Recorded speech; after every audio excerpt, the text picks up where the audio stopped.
let me ask you this. Do you feel, I feel like you're talking about sort of almost revolutionizing the email marketing to create a memorable customer experience rather than driving the correct, sale. my friend. That is exactly what I'm saying. And I believe that it could help speed the sales cycle up to the repeat purchase because you're making it memorable and top of mind so that if I'm walking down the street and someone says, what kind of shoes should I buy? I'm going to think about your brand every time and use it for my word of mouth too, because you're the one brand that seems to care about what I care about.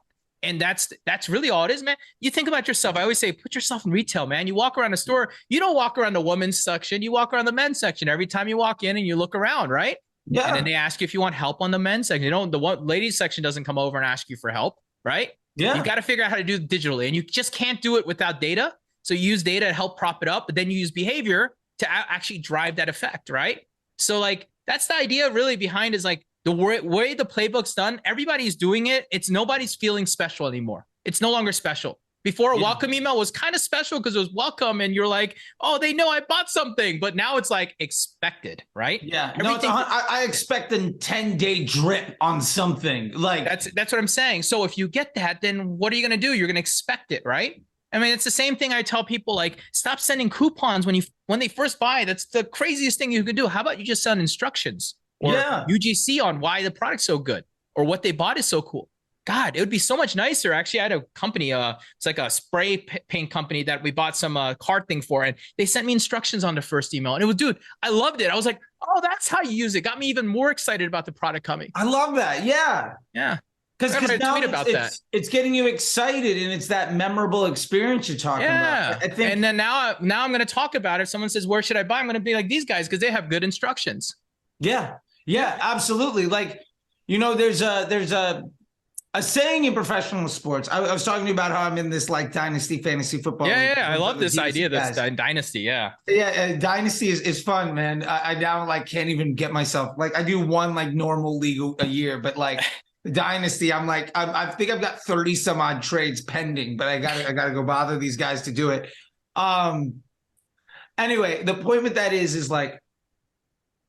I think that, you know, when I'm looking at these customer journeys and I'm looking at the email marketing and I'm understanding what is going on, especially even with this group and with other guys, like I'm noticing this. I'm seeing just basically two paths forward, right? That I'm seeing with a lot of this is either folks are saying that the future of emails, that it's sort of this depreciating asset because people are less and less concerned with it. Yep. And then I see folks that are absolutely crushing. And I'm wondering, like, because it's a mature market now, like, and I always say, you know, email reached maturity, then Google search reached maturity, then Facebook ads reached maturity. And by maturity, I'm saying it's on the same level as television and radio and billboards and all of that stuff. So what do you have to say to the folks? And to be fair, there's some very smart people in there that have differences of opinion, which I think is great. About saying that it is sort of this depreciating asset in the marketing stack. I mean, I'll reserve my opinion for later, but I think that you and I are probably going to be more in agreement. Yeah, than look, right? I don't even, you know, I don't have to even like go into the behavior quite as much as talk about the use cases, I say, right? Yeah. There's two very simple use cases in life that I look at. One, what is the use case, right? Why do people shop on mobile, but most of your conversions happen on desktop? What does that tell you about people? They always shop. Cool, 100%. I agree on the mobile thing. So important, right? But most people still convert on your desktop for a reason, because they get the email that they click on often, or they came off your mobile device to make a buy, right? Email is always, to me, is like this. Very simple, man. Our generation of the mailbox, the digital physical mailbox is email now, right? Older generation, that was the actual mailbox, right? And to us, as they get older, we still respect the regular mailbox, don't we? We still go get our mail, right? Even though it's archaic and destroyed and dead, it's the same thing. Email will just be another format of communication in our lives, and people just need to learn it. And I think that when people think, oh, I'm going to ignore this channel, I think that they're just doing a big disservice, or they don't have a fundamental understanding of what it could do for them. Because I've never met an email list that doesn't make money. Like, come on, if it's a real email list and it's one of yours and that people bought or opted in, dude, you just set up the dumbest things, like, you know, the simplest things in the world, and they will make money off of it, right? Yeah. I mean, I am terrible at copywriting.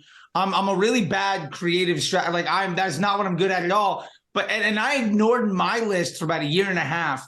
And I just was like one day, just like, screw it. I know I got to do this, and I'm doing it poorly, but at least I've got to do it. And playing the game, even though I was doing it at what I would consider C- grade level. Yeah. Yeah, I went from like 3% of people blocked me to like maybe 1 out of 6. But like, there are other folks that are coming in. Like, I do see that, like, oh, this person has been around paying attention and doing things for like a year and a half. And then all of a sudden they hit this thing. And I feel like one of the things that as digital marketers, we have to remember, and as business owners and founders and entrepreneurs, we have to remember is nobody cares, right? Like, one of the things I ask people all the time, I see so many people making the mistake of trying to promote all of their products with their Facebook ads. And then they're like, well, the things aren't stable. I'm like, well, it's a machine learning algorithm and you're teaching it to do 50 things and you're teaching it very terribly. Yeah. Right? Like, it's a machine learning algorithm. What are you teaching it? You're teaching it to do very bad work. Yep. So don't be upset when your employees have no idea what to do. Yep. But with that being said, then they have to simplify, but they still think that people know about their offers or are aware of what's going on. And I literally have this thing right now where like I send something out and then if you don't open it, I send it back to you with a new headline. I do that for like a week and then I swap out the products. And every week that's bringing me an extra couple, I'm getting in new customers on stuff that I've been selling for like 2 years that they didn't even know it was there. Of course.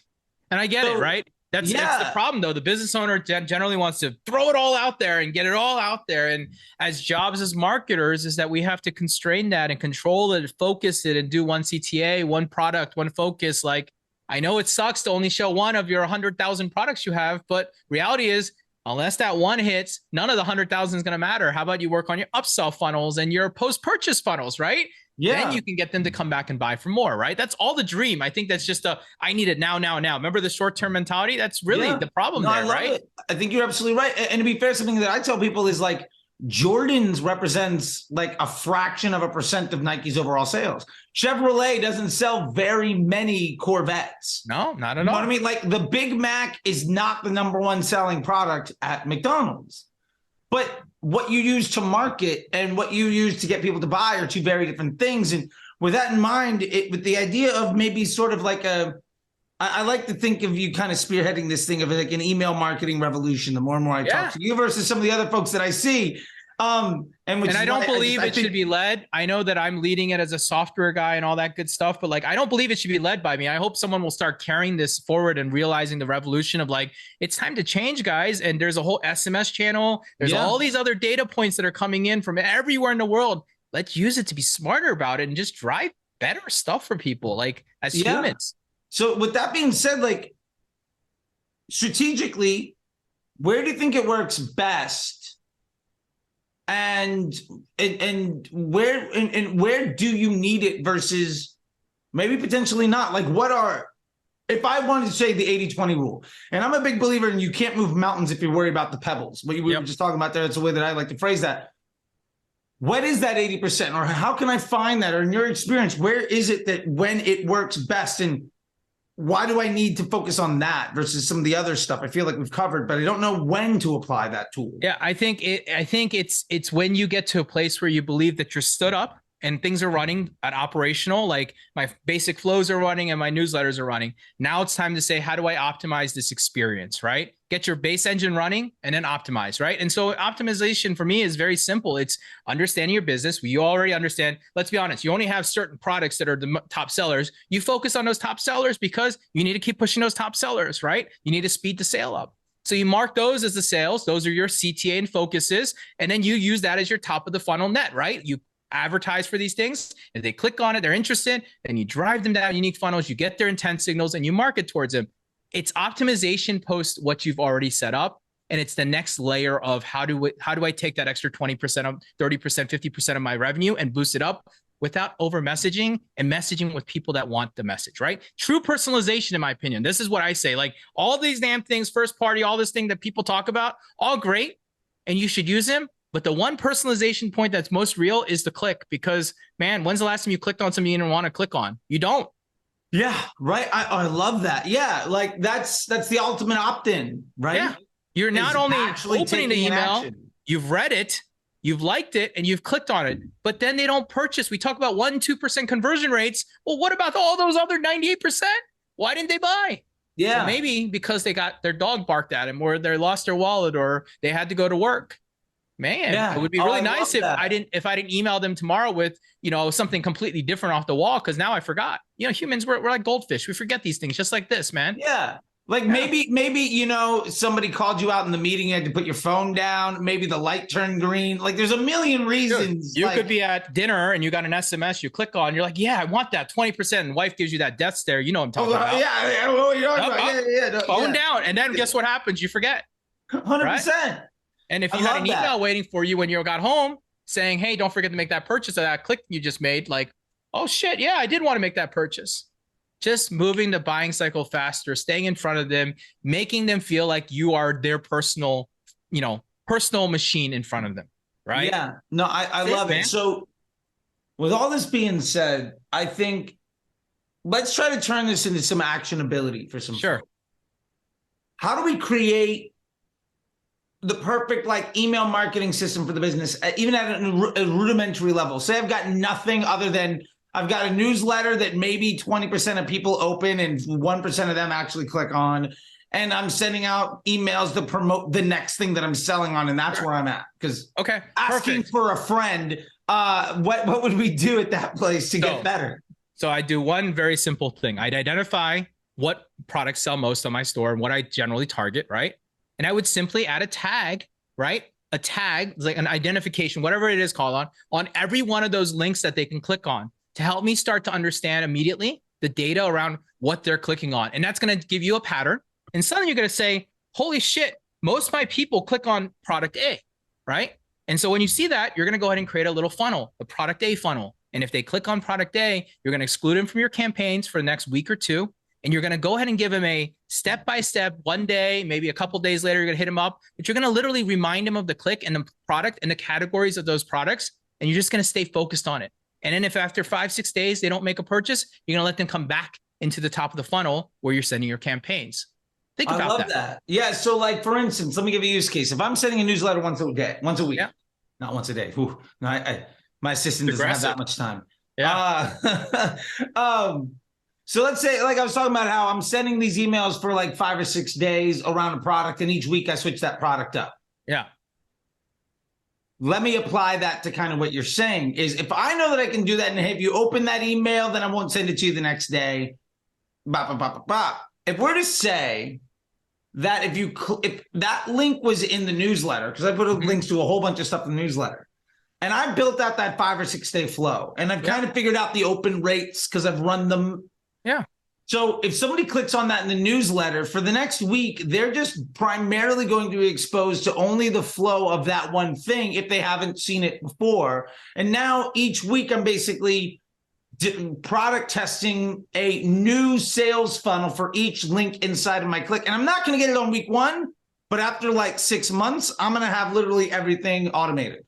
Correct. There you go, my friend. That's easy. I can sit. My wife is working tonight. I can sit down after dinner and make that happen. Dude, but just setting that up is so magical because now you feel that you're getting listened to, man. That's all it is. And you're getting, even if they don't know you're listening to them, man, it's really nice when I get relevant emails from that leather bag. Imagine if they were just sending you shoes. You might actually look at those and enjoy those a lot more than the women's bags that you're getting or the women's shoes you're getting, right? Yeah, no, absolutely. And you're telling them by clicking on it what you want, man. That's what I keep telling people. The intent signal's right under your nose. Let's focus on it. Because right now I have it. Right now, my segmentation is they opened in the last 7 days or the last 30, or they clicked in the last 7 or the last 30, regardless of what the email was. And it's there's a newsletter on Sunday and a YouTube promo Tuesday, Thursday, Saturday, because I have YouTube videos that go out basically every other day. And then that drip of a product promo that happens throughout the week. And that's it.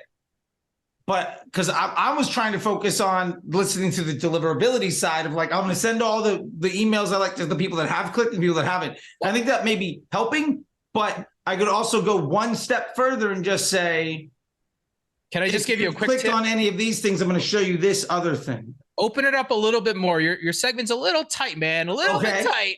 Okay, fair enough. I don't know what I'm doing. I would go to a 90 targeting audiences from like for what I know you're doing. I know for what I know you're doing in the newsletter and the frequency. I would go wider on the click. I'd go 90-day click, and I'd probably go at least 30 to 60-day opens, maybe probably 60-day opens. With info newsletters, what I've noticed a lot more times when they're newsletter type based, people don't always read them because they're reading them at times. So you've got to give them more time, and it's not going to hurt you there. So I would actually open that segment up a little bit, give them a little breathing room, because if you're sending that much, they're going to ignore a couple of them unless that subject line is a banger. So and that's where it comes down to. I'm the one writing it.